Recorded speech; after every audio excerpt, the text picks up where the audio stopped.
శుక్లాంబరధరం విష్ణుం శశివర్ణం చతుర్భుజం ప్రసన్నవదనం ధ్యాయేత్ సర్వవిఘ్నోపశాంతయే అగజానన పద్మార్కం గజానన మహార్నిజం అనేకదంతం భక్తానాం ఏకదంతముపాస్మహే. ఓం గం గణపతయే నమః. ఓం శ్రీమాత్రే నమః. ఓం శ్రీ గురుభ్యో నమః. మనం ఇప్పుడు సూర్యభగవానుడు రవిగ్రహం యొక్క ప్రభావం గురించి చెప్పుకుందాము.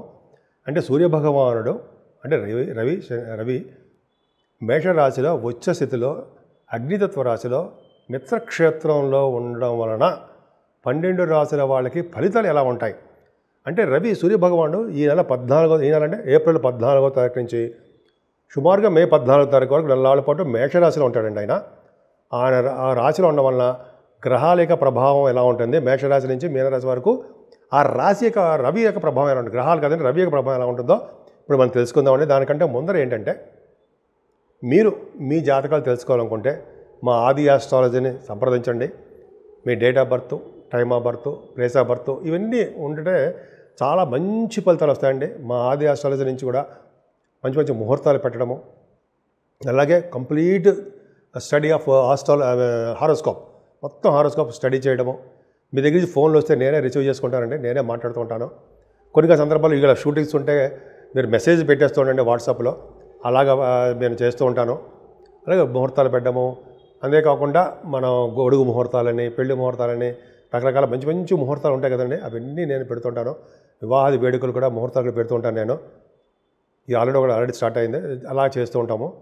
కాబట్టి మీకు నచ్చితే మీరు షేర్ చేయండి, లైక్ చేయండి, అలాగే మీ స్నేహితులకి వాళ్ళకి మీరు సెండ్ చేయండి.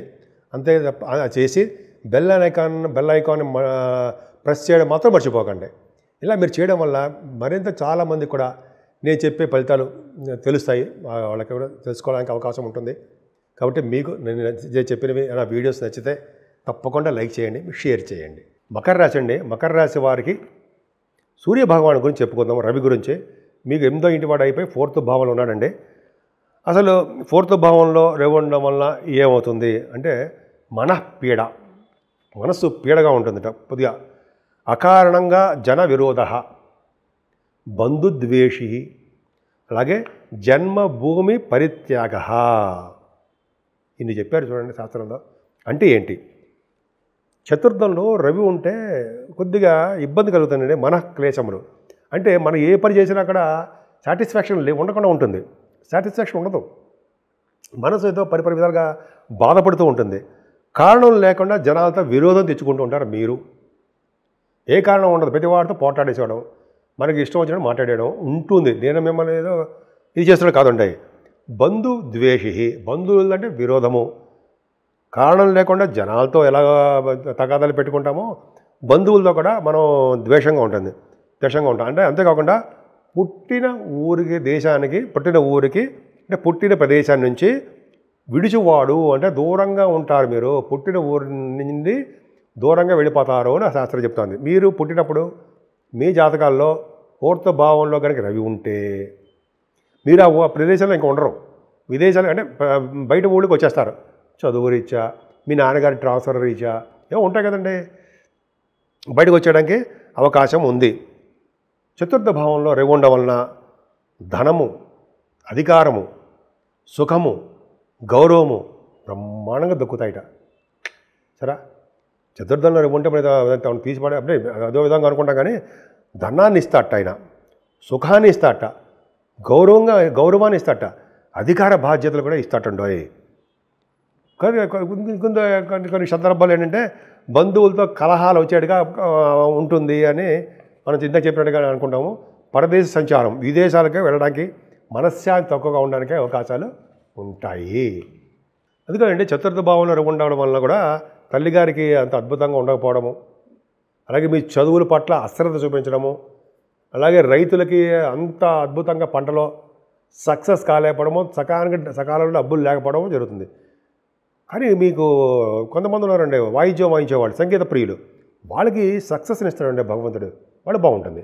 4థంలో రవి మనకి యోగించాలంటే అష్టమాధిపతి అయ్యాడు కదండి. 8వ ఇంటి వాడు ఎక్కడున్నా సరే ఆ భావాన్ని డెవలప్ చేయడు, ఇబ్బంది కలిగిస్తుంటాడు. మనస్సు కూడా ఇబ్బంది కలిగిస్తూ ఉంటాడు. ఆత్మకారకుడు కదా ఆయన, చిన్న చిన్న ఇబ్బందులు కలిగిస్తూ ఉంటాడని చెప్పచ్చు. ముఖ్యంగా తల్లిగారి విషయంలోనూ అలాగే ఆరోగ్య విషయంలోనూ తండ్రి గారికి సంబంధించిన విషయంలోనూ మీరు జాగ్రత్త చూడవలసిన బాధ్యత మీదే. సరేనండి. ఈ సూర్యభగవాన్ నమస్కార ప్రియుడు. ఆయన నమస్కారం చేసుకున్నా, అంతేకాకుండా సూర్యభగవానికి అష్టోత్తరాలు చేసుకున్నా, ఆదిత్య హృదయం చేసుకున్నా కూడా సూర్యభగవానికి మంచి బాగా బ్రహ్మాండ పూజించుతుండే ఆయనకి అర్ఘ్యం అంటే బాగా ఇష్టము. ఎర్రని పువ్వులతో అర్ఘ్యం సమర్పిస్తే అదృష్టవంతుడిగా చేసేస్తాడు, మనల్ని ఆరోగ్యవంతుడిగా చేస్తాడు, ఐశ్వర్యవంతుడిగా చేయడానికి అవకాశాలు ఎక్కువ ఉంటాయి. అంతేకాకుండా మన భగవంతుడు సాక్షాత్తు అరసవేలిలో సూర్యభగవాన్ ఉన్నాడు కదండి. ఆయన దర్శనం చేసుకోవడం ఎంతో కింద జనంలో పుణ్యం, చేసుకున్న పుణ్యం. సో ఆయన పూజించిన, ఆయనకి ఎర్రని వస్త్రాలు సమర్పించిన, అయితే మనకి అక్కడ బ్రాహ్మణుడికి గోధుమలు దానాలు చేసిన, ఎటువంటి దోషాలు జాతక దోషాలున్నా, రవి వల్ల వచ్చే దోషాలున్నా అక్కడ ఖచ్చితంగా పోవడానికి అవకాశం ఉంది. అంతేకాదండి, తిరుపతిలో నేను వెళ్ళాను ఒకసారి. తిరుపతిలో పద్మావతి అమ్మవారి యొక్క క్షేత్రం గుడి దగ్గరలో కోనేరు ఉంటుందండి. కోనేరు సమీపంలో సూర్యభగవాన్ యొక్క దేవాలయం ఉంది. చాలామందికి చూడరు, చేస్తుంటారు. కానీ ఆయన చూడాల్సుమా, సూర్యభగవాన్ చూడకుండా వచ్చేయకూడదు. అద్భుతంగా ఉంటాడు, ఆయన నుంచుని ఉంటాడు స్వామి, ఆయన పూజలు చేస్తుంటారు అద్భుతంగా. చాలా సాక్షాత్తు సూర్యభగవానుడు అక్కడ నుంచి మనకు దర్శనం ఇస్తున్నట్టుగా ఉంటారు. అక్కడ గుళ్ళో గంధం తీస్తారండి, గంధం అరగదీస్తారు, గంధం చక్కెర అరగదీస్తారు సరే, ఆ గంధం రాస్తారు, స్వామికి రాస్తారు. మంచి వాసనతో వస్తుంటే మనకు కూడా ఇస్తుంటారు, నాకు కూడా ఇచ్చారు. ఒకసారి ఇలా రాస్తారండి మనకి. అమ్మ బాబోయ్, ఆ పవరు, ఆ చల్లదనము, సాక్షాత్ సూర్యభగవాన్ని మన ఒంట్లో ప్రవేశించాడా అనే ఒక అనుభూతి కలుగుతుండోయి. నాకు అలా కలిగింది కూడా. మన ఈ మధ్య వెళ్ళాం, 1 month 2 months బ్యాక్ వెళ్ళాం. అద్భుతంగా ఉంటుందండి. ఆయన చూడకుండా రాకూడదు. అక్కడే గోవులు ఉంటాయండి, గోవులకి అట్టుపళ్ళు తినిపిస్తూ ఉంటారు. అది చాలా మంచిది అండి. అలా చేయకుండా రాకండి సుమా. అది చాలా అద్భుతం. మంచి మంచి కార్యక్రమాలు చేయాలి మనం. పుణ్యం మన పిల్లలకి మంచిది, మంచి భవిష్యత్తు ఉంటుంది. సరే, అది పక్క పెడితే అది పక్కకు ఉంచుతానండి. సో ఏదేమైనా సూర్యభగవాన్ యొక్క ఆరాధన చేయండి, అద్భుతమైన ఫలితాలు పొందుతారు.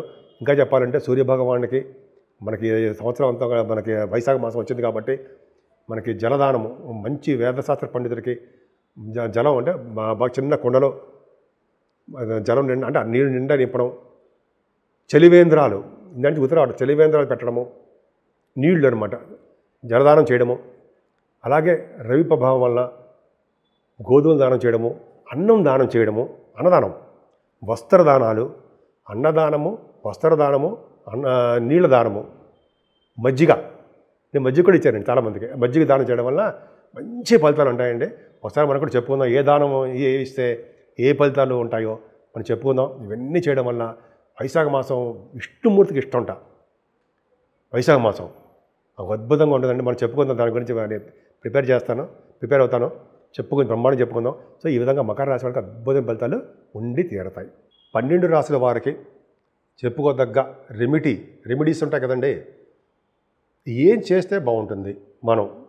ఎందుకంటే ఇప్పుడంతా కూడా కాలసర్ప దోషంలో ఉన్నాయి ప్లానెటరీ పొజిషన్ అంతా కూడా. సూర్యభగవానుడు కూడా కాలసర్ప దోషంలో ఓడిపోయాడు. ఆయన రాహుకేతుల మధ్యలో బంధింపబడ్డాడు సూర్యభగవానుడు కూడా ఉన్నాడు. ప్లస్ కుజుడు కూడా నీచత్వంలో ఉన్నాడు. అంటే ఒక విధంగా పాములు సర్పాలతో సంబంధించిన వ్యవహారాలు ఉన్నాయి.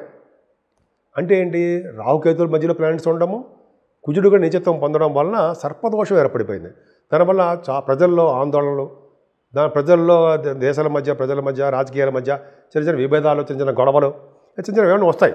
అందుకనే సర్పదోషం ఏర్పడిపోయింది.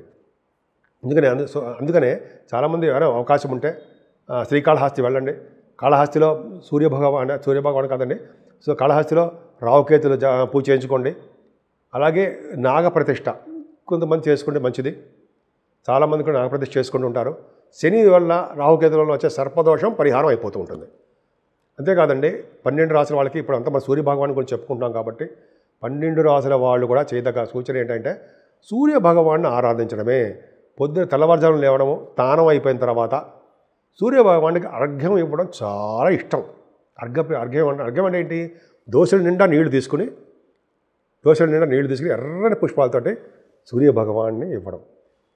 ఓం హ్రీం సూర్యాయ నమః, HREM, హ్రీ హా అంటే హరి అంటాం కదా, హ్రీం.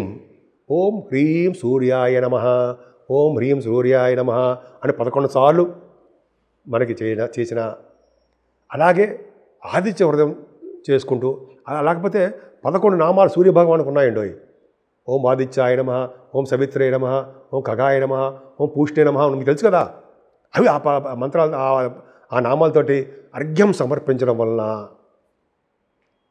అలాగే గాయత్రి మంత్రంతో 3 సార్లు కానీ 11 సార్లు కానీ ఎర్రని పుష్పాలతో స్వామివారికి అర్ఘ్యం సమర్పించడం వలన అద్భుతమైన పుణ్యఫలం కలుగుతుందండి.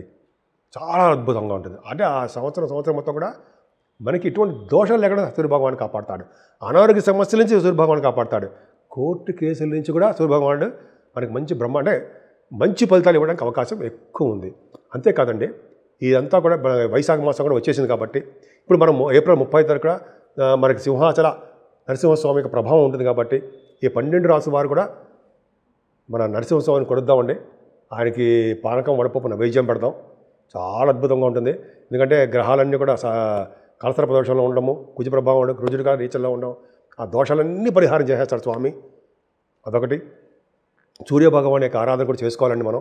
పైగా ఇప్పుడు ఏంటంటే మనకి ఎంత వైశాఖ మాసం వస్తుంది కాబట్టి దానాలు కూడా ఇందాక చెప్పాను ఆల్రెడీ. ఈ దానాలంటే జలదానము, ఎక్కడికెక్కడ మనం చలివేంద్రాలు పెట్టేయడం, చలివేంద్రాలు పెట్టేవాళ్ళకి సహాయం చేయడం, చల్లటి మంచినీళ్ళు ఇవ్వడం, కుండల్లో మంచినీళ్ళు ఇవ్వడం, మజ్జిగలు చల్లటి మజ్జిగ దానం విశిష్టత ఉందండి. అమ్మో పెరుగు దానం చేస్తారు సరా, పెరుగు దానం చాలా గొప్ప విశేషం ఉంది. పెరుగు దానం మనం మజ్జిగ చేస్తాం. మజ్జిగ దానం, మజ్జిగ ప్యాకెట్ అమ్ముతారు కదండి, ఫ్రిడ్జ్లో పెట్టడం, టగడగా కొనేయడం, అందరికీ దానాలు ఇచ్చేయడం. నేను పోలీసు వాళ్ళు కూడా ఇచ్చాను దానం. అంటే పోలీసు అంటే ట్రాఫిక్ కానిస్టేబుల్ పోయి ఎండలో నుంచున్నారు ఆయన. ఒక్కసారి తీసుకొని స్వామి తీసుకోండి అంటే తీసుకున్నారు ఆయన. నేను గొప్ప కాదండి, చెప్తున్నా జనగా మాడవాల్సి వాళ్ళకి కూడా మనం ఇవ్వాలి. డ్యూటీలో ఉంటారు కదా, కష్టపడతారు కానీ వాళ్ళు వెళ్ళి తెచ్చుకోలేరు కదా మంచినీళ్ళు. స్వామి అంటే డ్యూటీలో వాళ్ళకి ఎప్పుడు ఎండలో ఎంత కష్టపడతారు మన కోసం, వాళ్ళకి సహాయం చేయాలి మనం. అలాగే మంచినీరు దానం అంత అద్భుతం అండి. మంచినీళ్ళు దానము, మజ్జిగ దానము, వీలైతే అన్నదానం, ఇంకా చెప్పాలంటే లేని వాళ్ళకి వస్త్రదానము. మీరు చేయలేరా? మీకు తెలుసండి, అన్నీ తెలుసండి, గుర్తు చేస్తా అంతే కదా. అవునా, మీకు తెలుసు, గుర్తు చేస్తాను. మనం అన్నీ చేద్దామండి, అన్ని కార్యక్రమాలు చేద్దాం. నేను కూడా మీతో పాల్గొంటాను. మీతో పాల్గొంటానంటే నేను కూడా కార్యక్రమాలు చేస్తాను అర్థం. అంతే మీ ఇంటికి వచ్చేసి పదండ్రా వెళ్దాం అని చెప్పి అన్నాం. సరదాగా నా కార్యక్రమాలు నేను చేసుకుంటూ ఉంటాను, 10 మందితో పంచుకుంటుంటాను, ఆనందం పంచుకుంటూ ఉంటాను. నాకు చాలామంది గుర్తుపడుతుంటారు. నేను కూడా బయటికి వెళ్ళి ఇవ్వడం వల్ల పలానా మీరు ఆదినారాయణరావు గారు కదా అని సరే అంటూ ఉంటాం. సరే అలాగా దానాలు చేసుకుందామండి. మన గురించి మనం గొప్ప చెప్పుకోకూడదు. అంతా అద్భుతంగా మంచి చేద్దాం. మంచి చేయడం వల్ల మనకు మంచి జరుగుతూ ఉంటుంది. భగవంతుడు మనకు మంచి చేస్తుంటాడు, మనకి కాకుండా మన పిల్లలు కూడా మంచి చేస్తాడండి. ఎంత ఆనందంగా ఉంటుంది. ఒక్కసారి మంచి వీళ్ళు ఎవరైనా ముఖంలో ఆనందం చూస్తే నిజంగా మనకి ఆనందం వస్తుందండి. మనం చేసే మంచి పనులకి నేను కూడా ఒకసారి చేశానండి. కొత్తగూడెంలో ఉన్నప్పుడు ఇలాగా చలివేంద్రం పెట్టి అద్భుతంగా చాలా చేసాం. పొద్దు నుంచి సాయంత్రం వరకు టెంట్లు వేసి చాలా బాగా చేసుకున్నాం. అటువంటి అవకాశం మళ్ళీ ఎప్పుడు వస్తుందో చూస్తున్నాను. అలా చేయడం చాలా చాలా అద్భుతం అండి. మనం చేద్దాము సరదాగా. జనాలు అందరికీ మనం మంచిని స్వీకరిద్దాం. సో మీ అందరికీ కూడా మంచి జరగాలని, సూర్య భగవాన్ యొక్క ఆశీస్సులు ఎప్పుడు నిండు నీరేళ్ళు ఉండాలని. ఎందుకంటే ఆయన సాక్షాత్ ప్రత్యక్ష నారాయణ కదండి. ఆయన దర్శనం చేసుకోవడం వల్ల అన్నీ మంచి జరగాలని, మీ అందరికీ, మీ కుటుంబ సభ్యులందరికీ మంచి జరగాలని, ఎప్పుడు ఆనందంతో కళకళలాడిపోతూ అన్ని రంగాల్లోనూ మీరు ముందంజలో ఉంటారని కూడా నేను మనస్ఫూర్తిగా కోరుకుంటున్నాను.